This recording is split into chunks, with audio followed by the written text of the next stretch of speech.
Hello everybody, my name is Toon van Houten and welcome on this session about my 5 biggest Azure integration mistakes I want you to learn from. So I'm Toon van Houten from Belgium, I'm the CTO at Noost. And with Noost we want to make people's life easier and more efficient, and we do that by crafting digital solutions on the Microsoft stack. I'm the founder of Your Azure Coach and I've also been awarded as a Microsoft MVP, mostly thanks to my contributions in the Microsoft Azure integration space. So it's about 5 mistakes I want you to learn from, just to be sure that you don't make those mistakes like I did. And the first one is about, maybe you can guess already, but about networking. So we always start with the use case, and this use case was a customer where we needed to build some internal APIs. They might contain some sensitive information, and we had to connect to the on-premises SQL databases. So luckily, the customer had already a network infrastructure, so it was a typical hub and spoke network architecture, where there was a hub network and we got our own spoke. So that was already fine. And we wanted to use logic apps because it was a perfect use case, a perfect fit for our use case. And the logic app would have been secured with Azure Active Directory, just to increase the security. This is a logic app standard because logic app standard can integrate in the network, and that's what we will need. We were also lucky because there was already a VPN gateway in place that connected over the express route to the SQL Server on premises. So we didn't have to take care of that. Of course, our logic app, it was deployed on an app service. So it had to integrate through VNet integration into the network. So it could outbound connect to the SQL database. So that was no problem. And we also gave it a private endpoint because thanks to the private endpoint, logic app became available inside the private network. So it got a private IP address assigned. So, because our goal was, you should not be able to connect to the logic app from public internet. You can only connect to it if you're inside the network. So our API management was inside the network, and the local internal application that needed that data connected through API management over the private endpoint to the logic app. So that was the design. There were 2 problems with this. The first one was more a business priority problem. The Azure AD, role-based access control that was on top of the logic app was deprioritized. So all the priorities, I don't like it, of course, that security gets pushed to the back. But in the end, it was deprioritized because they said, okay, you still have network security. So for the content that we are currently exchanging over the APIs, this is sufficient. But unfortunately, public access was also still enabled on the logic app. So it's not because you enable a private endpoint, so that you enable private endpoints, that you automatically disable the public access. So disabling the public access is actually an extra setting, an extra boolean that you need to set on your logic app standard, and that was something that we forgot. So as a result, our logic app was on public internet without any application security, so we had a data breach. Luckily, we found it pretty fast, but of course, how could we avoid that in the future? Because making mistakes is one thing, but making sure that you don't make them over and over again is even more important. So the old way to solve this would be to say, okay, the development teams and so on, they are not allowed anymore to provision the infrastructure themselves. Everything will be provisioned by the central infrastructure team. A little bit like it was in the old days on premises, where one team creates all the virtual machines for you and provisions the SQL databases and so on. That's of course very good for consistency, because one team is taking care of everything, but you lose one big advantage of the cloud, and that's the velocity, the speed that you want to make. So in the new way of working, it's better that there's indeed still one central infrastructure team, or call it a cloud center of excellence, or call it whatever you want, but a central team that provisions landing zones with guardrails. So landing zones are subscriptions typically with a lot of policies enabled to ensure that everything you do is still in the guidelines of the organization. And one of these policies could be to say, hey, it's not allowed to enable public access on your app services, for example. So with that, you still have an infrastructure team that has full control on the environment and that can guarantee the consistency. But on the other hand, you still have the velocity because the development teams can still create resources. That's where really Azure policy becomes very valuable, to have those guidelines and those rules, which are typically just documented, that you really can enforce them on a large scale within your Azure environment. To make sure that the rules of the game are limited within the Azure environment, but you still give the keys of the kingdom to the development teams. That was the first mistake I want you to learn from. The second one has also to do with security. Use case here was actually a customer that had a strategic goal to share data with their own customers or even with their suppliers in a self-service manner. So they didn't want to have many support tickets, and they didn't want to have a project for every integration. No, they wanted self-service. So if I hear that, that's typically a use case for APIs. And if you do APIs with the external world, it's a good practice to use API management. And in our case, of course, Azure API management. So Azure API management is an abstraction layer, a gateway between your backend APIs that you see here at the bottom and your API consumers, the people, the applications, maybe the machines that are consuming your APIs. What role does it play? The most important role is to have security. You don't want an API consumer to connect through 5 different security mechanisms. No, you typically want to have one unified security layer on top of your API management. And then under the hood, you can do the translation to the different backend APIs. Another one is the routing. So for example, if you have 2 APIs, but you want to expose them to your consumer as one single unified API, you could do that with API management. And the same with transformations.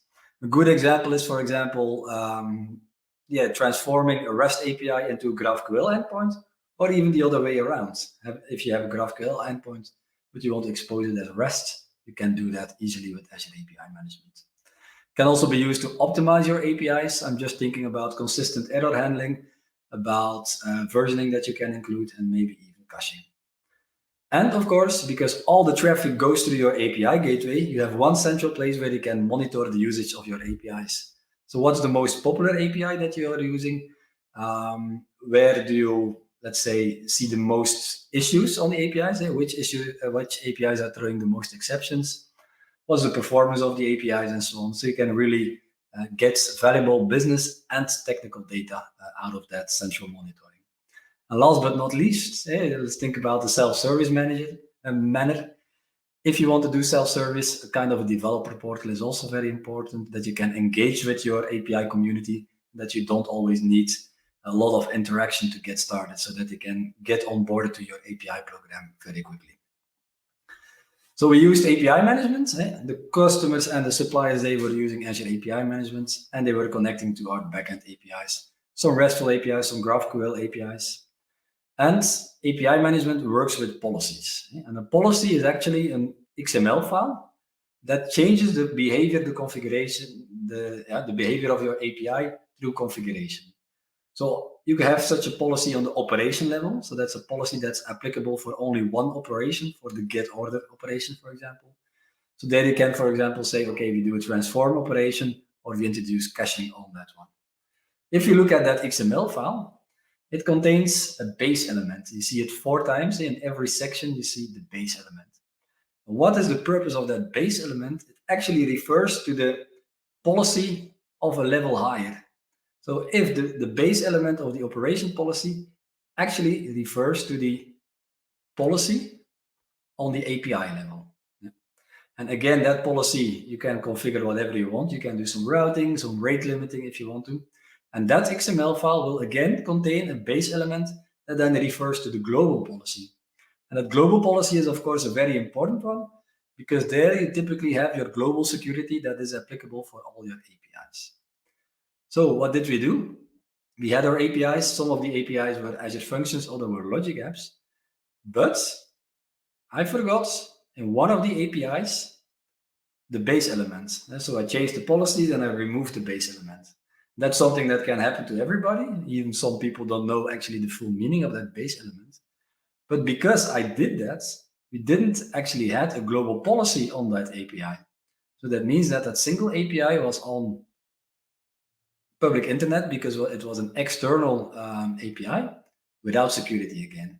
Just because I, as a developer, just by accident removed that base element. So you see, such a simple mistake that everybody can make can lead to a data leak. So how can you resolve that and make sure that you don't get in such a situation? There are two ways. One is proactive, the other one is reactive. So the proactive way is to make sure that inside your CI/CD pipelines, and preferably in your CI pipeline, that you validate your API management policies, XMLs. And so that you go through these files, that you scan them, and that you ensure that the base element is present. As in that way, you always ensure that the parent level policy is available. Another thing you can do, I have it also on my blog, is running a script against your API management and doing the same functionality over there. But of course, that's more a reactive way because you only find the problem when it's already there and when it's already activated. So maybe a combination of the two might be even the best option. The third mistake I want you to learn from is about integration, of course. So we had a customer that had a buy before build strategy. So they want to buy applications and only build them if they don't find a solution out there. But of course, that means that they had quite some applications, and not one big monolith, but one application for their HR stuff, one for the sales, one for the ERP, and so on. And these applications, of course, need to integrate in a near real-time fashion and communicate with each other. So that was a challenge. So that's a perfect use case for integration. So that's where Logic Apps comes into play. And this was a very simple design that we had. A little bit for the people who come from a BizTalk background. This is a little bit, the BizTalk architecture where you have your publish subscribe engine in the middle, and you have your Logic App connecting to the source, publishing a message on the event grids in this case, and one or multiple receivers can subscribe on the message to get eventually the synchronization, the data synchronized towards that destination system. So it's common design that you often see. What was now the problem? One of our destinations was SAP, and they had a maintenance window. So they wanted us to stop the integrations for a while and then resume afterwards. So we stopped the Logic App, but because Event Grid is a push-push system, so it pushes events with a webhook to Logic Apps, it started failing. And luckily, Event Grid is, of course, a reliable engine, so it will start retrying. But we actually wanted to have a graceful shutdown of our integration, but we were actually not able to do that just because Event Grid uses that push mechanism. So no graceful way to pause integrations. That was actually quite a mistake from my side. So we were able to solve it by introducing Service Bus. So same, it's also a pub/sub engine, but it's in a push-pull model where the receiving side determines when they peek a message and when not. So that's why for integrations, for reliable integrations, it's always good to consider Service Bus over Event Grids. And that's what I mostly do. Why do I prefer, in most cases, Service Bus? It's because you can control the processing speed. If you get certainly hundreds of messages at the same time on the Service Bus, you as a consumer, you still choose the pace at which you will process those messages. So that's a big advantage. It's also more firewall friendly because the push mechanisms of Event Grids, they really go with a webhook. So that's an inbound HTTP connection, which is not that firewall friendly, while the pull mechanism of Azure Service Bus really ensures that you have an outbound connectivity, which is more firewall friendly. It's also more reliable, the Service Bus, because you really have the peak lock pattern. You peak a message from the queue, it's locked for everybody, and then you can really complete the message from the queue. So you have a two-phase commit, which makes sure that you have at least once reliability. Event Grid doesn't have that. They have retry mechanisms, but it's purely retrying, which is not that reliable. And Service Bus is also good because the messages are stored over there. You can look at them, you can inspect them, you can even peek them without removing them from the queue. Also from a monitoring perspective, it's sometimes good to see, what are my messages, what messages are on the queue. And then the last one, in integration, we often need FIFO, first in, first out, or also order to delivery sometimes is that named like that. If you want that, you can use Service Bus sessions to make sure that within a certain scope, if, for example, the patient information of one certain patient, that you can process that data in FIFO in the right order. So It's good to mention that at the latest build conference, EventGrid announced support for tool delivery. So that will make sure that the gap, the differences between Service Bus and EventGrid will be even lower. So in that case, I think Service Bus and EventGrid are both good options. It's still a preview feature, so we'll need to wait a few months for that. My fourth mistake, maybe you can guess already what it is, but let's wait a little bit for that. Let's first go to the use case, and it's about documents that were uploaded, but they had to be processed as soon as possible. So we had to scan those documents to make sure that all the data was valid inside those documents, to make sure that the good customer service was there. So it had to go fast and scalable. That was the solution. So we could choose between polling and webhooks. So with polling, the client interrogates the server, hey, do you have new documents? Do you have new documents? And yeah, you just need to poll every time, and you lose resources, and you're not always that fast. For this use case, we prefer to go with webhooks. With a webhook, the client just says, hey, if a new document is uploaded, please let me know. And the server says, okay. And when the document gets uploaded, it will push a message to the client. And so that's faster, and we don't spend that many resources. So in our design, we use that, and we used EventGrid for that, because EventGrid is the webhook system that is natively in Azure. And it has also native support for letting you know that a file got uploaded on blob storage. So a document was uploaded on blob storage that triggered the EventGrid, and based on that trigger, our logic app fired. So the logic app did the work, and everything worked fine. But sometimes there was a problem with the document that we processed, and we had to reprocess it. So what I did, I added an archive folder. That's a good practice that I used often in the past, where we say, okay, when we process a document, we move it in the archive folder on that same storage account. So if we need to reprocess it later on, we can just move it and it gets processed again. But unfortunately, that archive folder was a subfolder of the storage account where EventGrid was triggered, and I didn't have a filter in place. So you see what happened. The problem, we had an endless loop. So my one document that got uploaded got again uploaded and triggered again and again and again. So we had an endless loop, and it costed us quite a bit because it's all serverless technology. So the loop became only bigger, and we only discovered it quite late. So we could solve this by adding just a filter on the EventGrid to say, did EventGrid only look in the folder and not in the subfolders? And of course, that was a solution, but maybe we also had have another solution for this, because a lot of money was spent. This mistake was more than 5K that it costed us. So it was quite an expensive mistake. So that's why a second solution, a more proactive solution, is of course that you need to make sure that you have budget alerts. You can have budget alerts on a resource group level or on subscription and even management group level, if I'm not mistaken.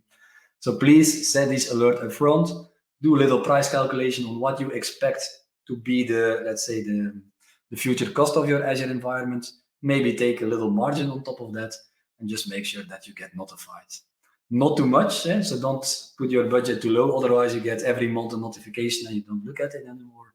So just make sure that you have a good balance there, because too many notifications, you don't look at that. I also saw in one presentation earlier that there is also peak, so detection for peaks coming in cost management in Azure. So also discovering those peaks would be nice in my scenario here, because of course that endless loop created quite some noise at a short amount of time. So just make sure that you get warned upfront and not 1 month later when you get a bill. And that's a very important one. And then the last mistake I want you to learn from is about monitoring. And that's a very important one. So we had a customer using Azure integration services, mostly logic apps, to run their mission critical enterprise integrations. And of course, those are jobs that are running in the background. So you need to have detailed insights in which jobs went fine, which jobs were having issues, so you can maybe intervene if needed. So monitoring and getting detailed insights in the processes was very important. So we needed to have a good solution, so we went for the diagnostic settings. So the diagnostic settings is a default solution that every Azure resource has, so also Azure Logic Apps. And we chosen the option to stream to event hubs because that's a real-time ingestion platform. So yeah, we assumed that it would be faster. So all those Logic Apps stream to event hubs, their diagnostic settings, and then we had an Azure function, serverless function, so it could scale to read those events, to maybe do some correlation, to transform them, and to put them in a SQL database. So that was the design. It worked well in a proof of concept, but then we started to scaling the solution, and then we had some problems. The first one was, the setting was forgotten. So every developer had to enable the diagnostic settings, but we always tend to forget those things. So it was only in 60% of the cases that the diagnostic settings were enabled. The second one was that, the throttling started to happen. So the Azure function did quite some work. There was quite some load on the Event Hub. But of course, the SQL database started to have resource limits. And we needed to scale up the SQL database, and then the serverless function throttled again. So actually, Houston, we had quite a scalability problem. So we solved that by not using event hubs, but log analytics. Because in the first place, we used event hubs because we thought it's a real-time platform, so the logs will arrive sooner there. But in the end, there was still a delay of about 1, maximum 2 minutes before the events arrived on that event hub. Because all that logging, all that log analytics, it's an asynchronous process in Azure. So it takes the same amount of time to get your data into event hubs or to get your data into log analytics. So that was the first issue that we solved. The second one is, developers always forgot the diagnostic settings. So we used Azure Policy to enforce to automatically set that setting. So nobody could forget anymore, and the developers could focus on what really matters, and that was making sure that the integrations did their job. And then actually, on top of that, log analytics, we could write our API that was the basis of our monitoring dashboard. So you see, much more out-of-the-box functionality and a much more scalable solution because log analytics is built on an extremely scalable engine. So that's very nice. If you would use the Event Hubs solution, then I would advise you to ingest it in Azure Data Explorer and build your logging on top of that, because Azure Data Explorer and Log Analytics, it's built on top of the same foundation, and you can query it also with the same language, the custom query language that you also see in Application Insights. So those were my 5 biggest mistakes in the Azure integration space. I hope the main purpose of this session is to make sure that you don't make those mistakes like I did. And as a conclusion, I want to give you 2 takeaways. You've seen that a lot of the issues could have been resolved by having a good governance. So a governance makes sure that you have the foundation set right, that you have those policies in place to make sure that even people with good intentions, make mistakes, that they don't ensure that there are security bridges, that the naming convention is not followed, that the availability is not set right. So think about resource consistency, cost management, security and identity, very important. Definitely your identity, because it's often your only security perimeter that you have. Release management, and make sure that everything gets in an automated way into production, and business continuity. And next to that, cloud development is different than developing on premises where everything is on a single machine and everything is connected. Sometimes in the cloud, network will drop, some components will restart. You need to make sure that your code can deal with that. So think about idempotence, think about read-around mechanisms, and so on. So if you want to learn more about that, Microsoft has the well-architected framework that can help you with that. So with this, I want to conclude the session. Thanks a lot for attending. Enjoy the rest of the event, and hope to see you later. Bye-bye.